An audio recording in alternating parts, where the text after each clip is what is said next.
Pasta பண்ண போகிறது tomato white sauce pasta. அதுக்கு 500 கிராம்ஸ் பாஸ்தா ஏதாவது எடுத்துட்டு அதை வெந்நீரில் கொதிக்க வச்சு உப்பை போட்டு வேக வச்சு இது மாதிரி வடிகட்டி வச்சுக்கணும். அதுக்கு 2 ஆனியன் எடுத்து கட் பண்ணி வச்சுக்கணும். மோசரில்லான்னு கடையில் கிடைக்கிறது, அது 100 கிராம்ஸ் வாங்கி க்யூபாக கட் பண்ணி வச்சுக்கணும்.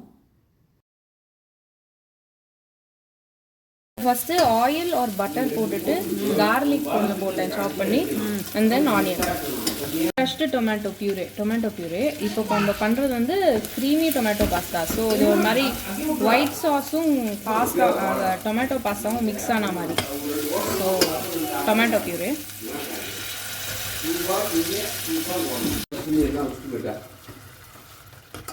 நல்லா கொஞ்சம் கலரணும். இதை கொஞ்சம் சால்ட்டு தேவைக்கேற்ப போட்டுக்கலாம். 1 டீஸ்பூன் இப்போ போட்டிருக்கு.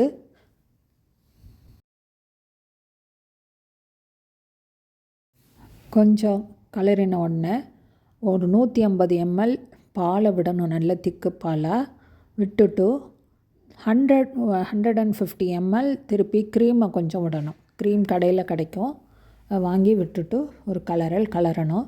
அது கெட்டியாக இல்லைன்னா துளியோண்டு மைதா மாவை கரைச்சி ஊற்றினோன்னா கொஞ்சம் கெட்டியாகும்.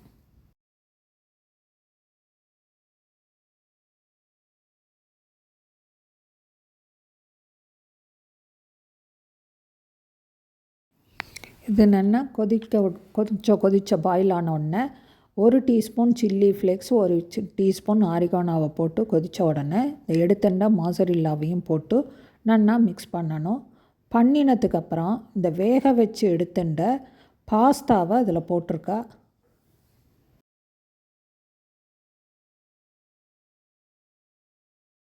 நல்லா எல்லாத்தையும் மிக்ஸ் பண்ணிவிட்டு எல்லாம் ஒத்தா மாதிரி கலர்ற வரைக்கும் கலரணும்.